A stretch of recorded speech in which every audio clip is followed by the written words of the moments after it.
one's got a spreader. It's not a butt plug. It's not a butt plug. It's not a butt plug.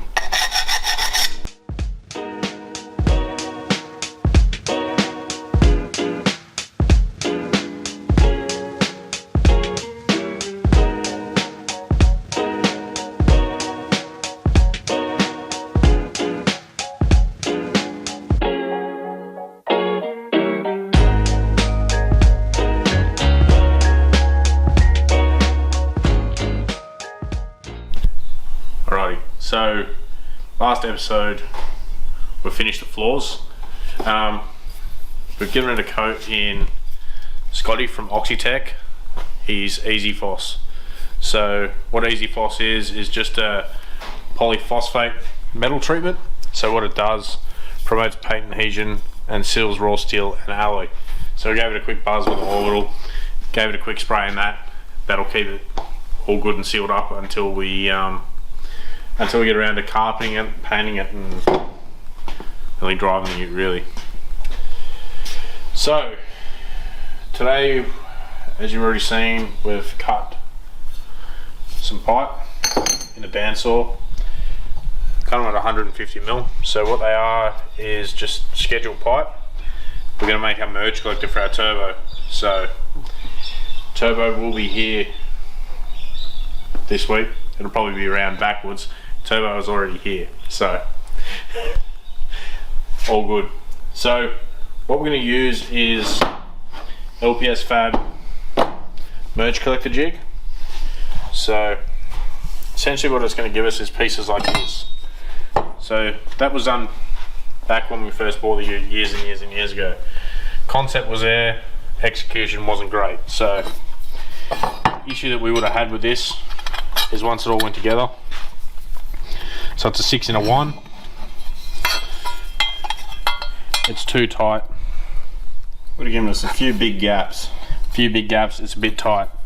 So what the LPS Fab merge collector jig does is we set our angle. So from the research we've done, 15 degrees is optimum for a 6 in a 1. Sit our tube in, we clamp it in, and it's always going to cut the same angle. It's also got a rotation jig on it, so we can set this to check our rotation.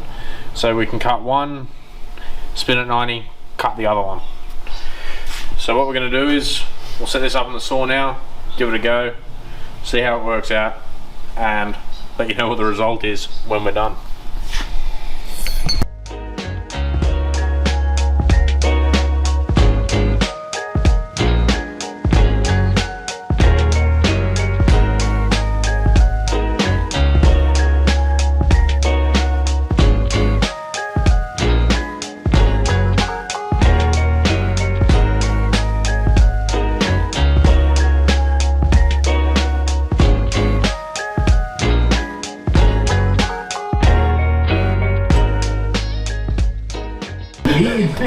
All the cows are going to swim out to the ocean and start rescuing helicopters from the bottom. It's going to be fucking ping pong balls. It's just mad. It is. Look, if only it's landed on the earth at the moment, they're just going to go, fuck this, we're out of here. They'd probably go and get Emma Watson first and take her. That's what capture her. You're fucking sicko, that cunt. Do that casting and stuff to sort out.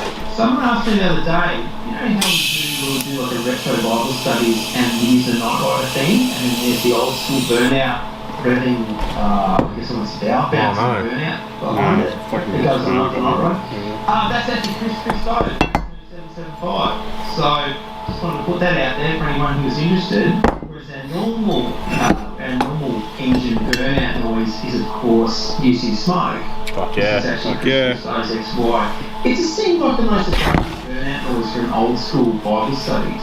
You know, Old Testament Bible studies. Yeah, absolutely. I like that thing. I love that. Oh! Yeah, big time. Fucking live action. 2020 Bible studies with you. You've been telling me a story about staffies, and I had the same story to tell you. What's the go with this staffy story? The other morning I went for a job at home actually, but not whilst I was just at home day off work. Oh, you got a weird light. Yeah, we're good now. Good now.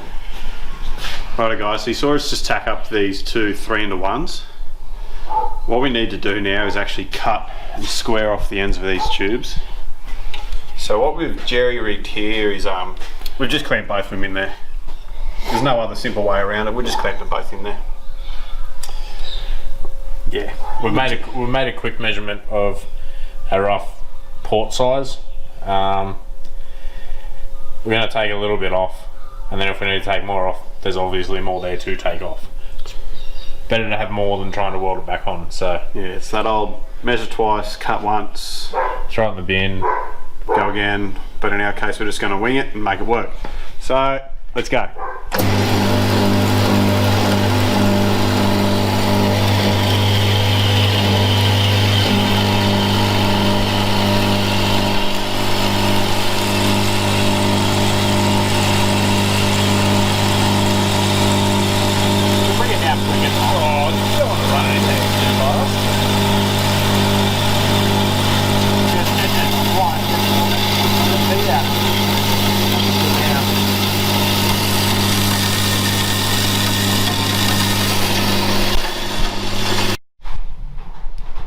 So, have you seen Zach's made up our merge collector? We've actually tacked a flange on there. We're undecided whether we wanted to weld nuts to the underside and bolt all the way through, or if we wanted to tap it. What we've decided to do is tap it, so we can actually just bolt the turbo straight to it. And if we ever have a bolt come loose, it's going to be a lot easier to buy one bolt than to try and get a whole nut and bolt back through there, because there's not quite a lot of room in this area. So I've got an M10 by 1.5 tap in the drill on slow. I'm going to start it. Once it's started and square, I'm going to swap back over to the manual side and finish him out, because I don't really want to snap that in there if I can. Okay, so it's. Are you running lube on there, Thomas? I am running lube on there. What lube are you running, Thomas? I use Trefoil X cutting compound. Seems to be the best stuff I've found on the market. I use it on a lot of stuff, taps, dies, drill bits, just about everything, so I'm going to run with that for today.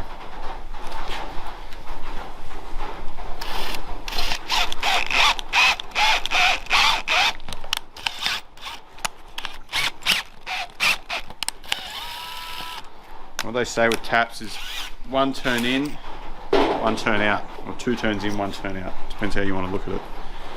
So that means get it in there a little bit and then pull it back out, so all the swarf and material comes back out with you. That way it'll stop from binding up. So and it actually cleans the thread out as you go in.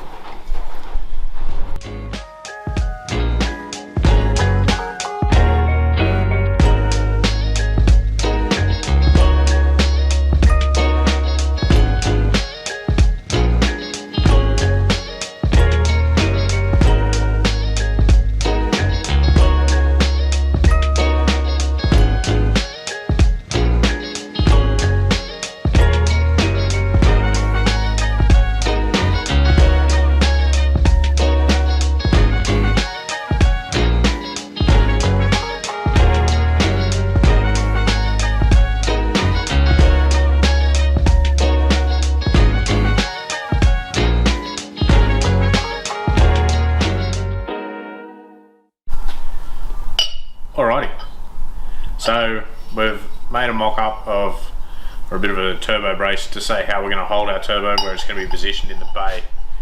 It is relatively large and in charge in that bay with a straight 6 in it. If it was a cross-flow motor, it would be a lot easier because there'd be a lot more room for turbos, intakes, and exhaust manifolds, but that's what we've got, that's what we want to use, so it's the struggle we're going to face. So just before, I just tacked a couple of, I didn't buy any 180s, I just welded a couple of 90s together to make some 180s, because we're probably going to have to 180 up into the manifold. But for those of you asking what a turbo manifold looks like, that's it. So they're just cast mild steel elbows, relatively cheap from metal suppliers. Probably pay $3-4 depending on who you are and what discount you get. So they're 40 NB, which was the closest to the port size that we could find. So we just try and port match it the best we can. These ones are obviously bigger. We're not going to use them. Might have to use one for our wastegate, depending what size wastegate we actually run. It's a 50mm wastegate, we'll probably have to use one of those. But yeah, got bags. They're available in 45s, 90s, and generally 180s. I just didn't buy any. So that's what a manifold looks like. We're going to start tacking it together. We'll probably end up just doing a bit of a time lapse. We've worked out the firing order. Read many things on the internet about how to put it into the turbo. This is dual entry. We will try and pulse it in, but we'll see how we go. Let's get into it. Let's do it.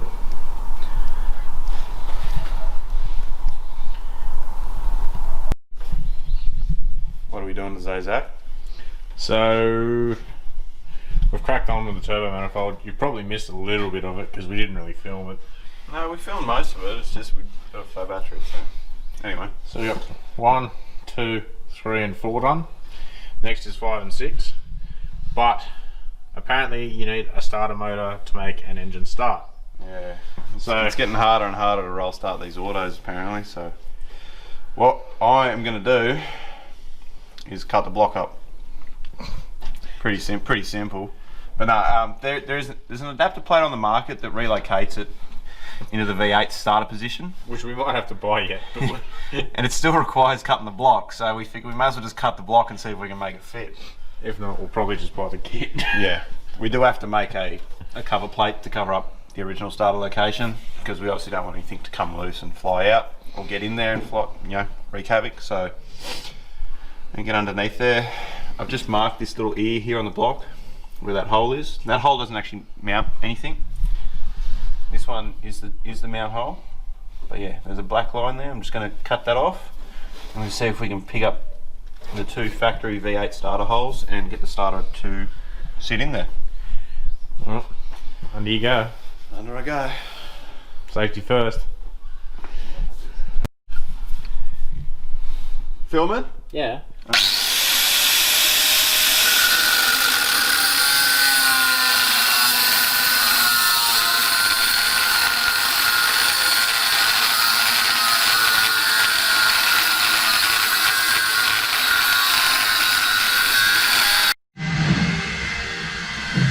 What are you doing here today, Zachy? Oh. We went through Tom's fucking box of bolts, box of nuts. And I don't know. Looks like Tom put this on with a hammer last time, so. Yeah, I wouldn't blame him. Just clean the thread up so it goes on, so it doesn't bugger the stud in the box. Sweet.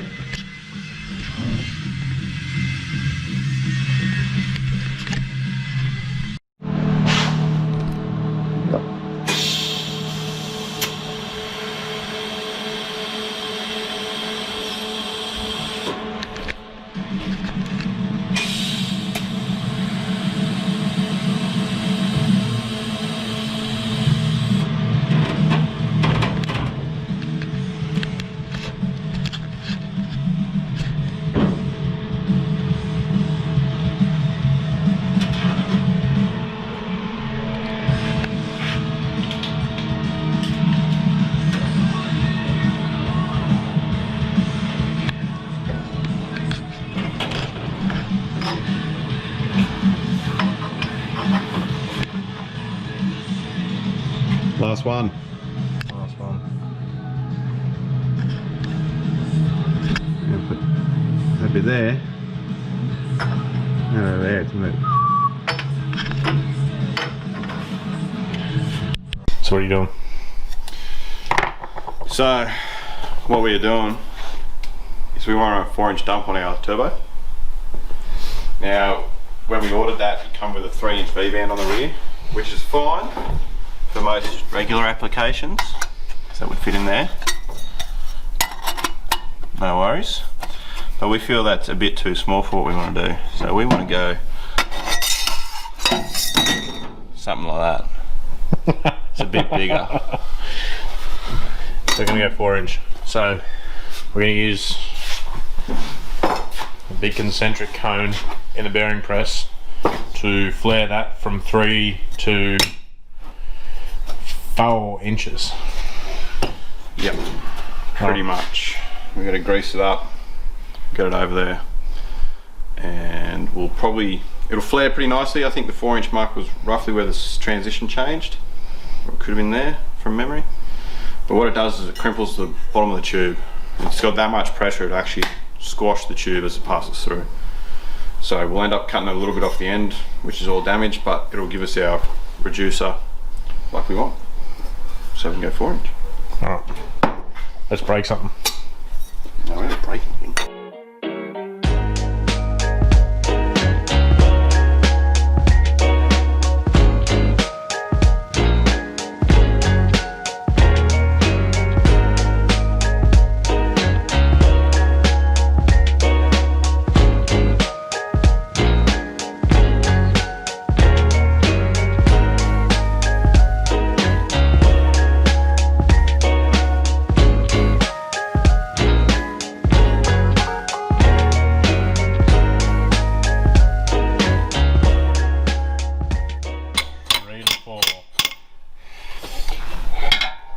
Thought it was hard getting the turbo out of the box.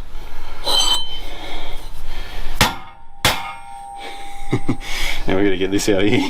Alright, I'll put the camera down in my hand. Might end up pressing it back out.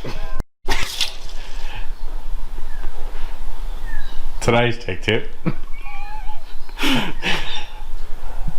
What is today's tech tip, Zach? What is today's tech tip, Tom? Today I'm going to show you how to sharpen tungsten. So I don't know if you can see that very end is actually bent. Yeah, someone jammed it in and then pulled it back out really hard. Quite blunt, quite square. That's not what you want. You actually want it like needle sharp. Some people will swear by grinding it on a stone like that. I hate that because it leaves a really coarse grind on it. Some people do the same thing. They'll wind it around like that on a belt linisher. It puts a swirl in it. Your arc actually follows that swirl too. Yeah, so if you've got it ground like that, your arc will come down like that, and it's not very stable. It moves around. It's just a prick to weld with. I've found the same thing if it's been ground like that. The arc becomes quite flared, and it's the same thing. It's not very stable. It's quite a wide arc where you want quite a nice and narrow point to it. Something I've sort of perfected in my own time is how I like to sharpen my tips. This belt runs that way, and I like to have mine going that way. So as my current comes through, my gas travel and all that, it all travels in the same direction, and it travels through. It's a really nice, narrow, stable arc I've found. So one thing to note is the way Tom's just shown you how he holds it is the best way. So generally away from yourself. Don't ever put your hand in front of it. Like they do sometimes slip out and become projectiles. Like if you're doing it like that, the bench grinder is at a particular height that it's gonna like impale something Tom doesn't need to be impaled. No, we still want kids one day. Anyway, I'll give it a go. Mama Stokes wants to be a grandmother.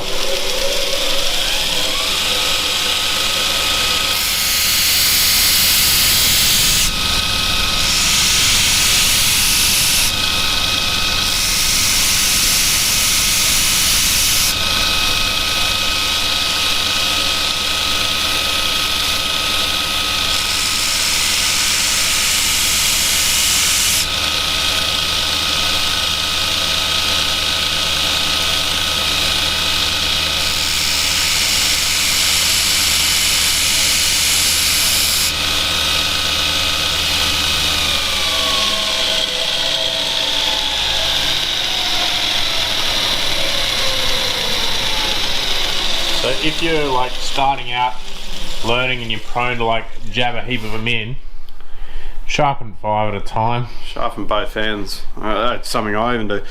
A general rule of thumb we've always used is from the very point to the base of your sharpen should be about 2.5 times the diameter of your electrode. So these are 1.6 electrodes, so that sharpen there is probably about 3.5, 4 mil long, and it is needle sharp, like really sharp.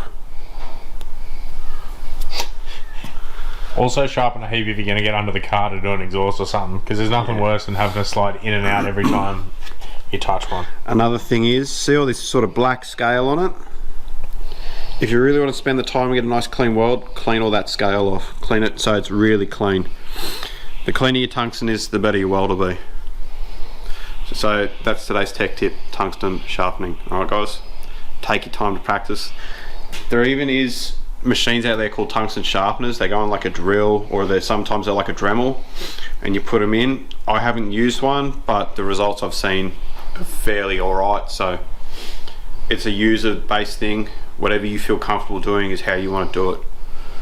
There's no right or wrong really when you're starting. Just this is what I found is the best for me.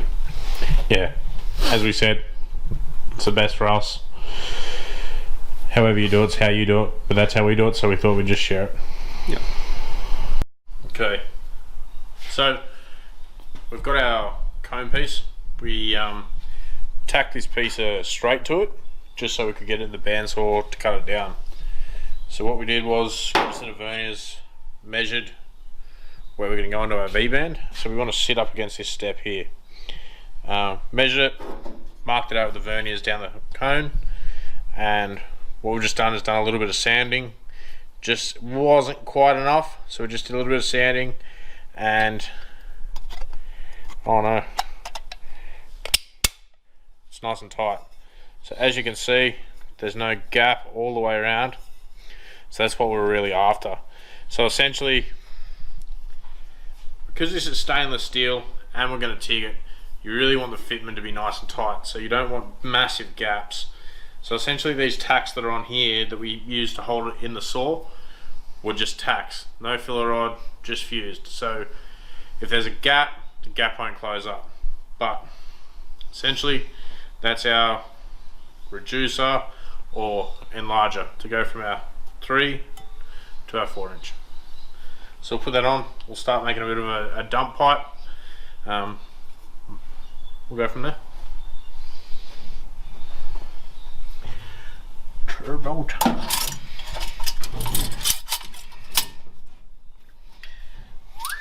It's pretty flash. Yep, so we'll cut this off because we'll probably have to go straight into a elbow for a 45 down. Righto, we get the grinder out and cut some bits apart.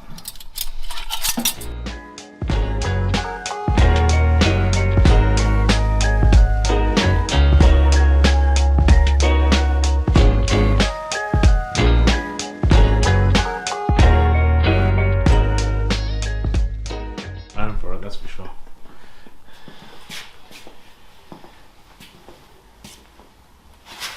Thanks for watching. Oh man. Can you say thanks for watching? Yeah, you did. You had that kind of That hurt my knee. Thanks for watching.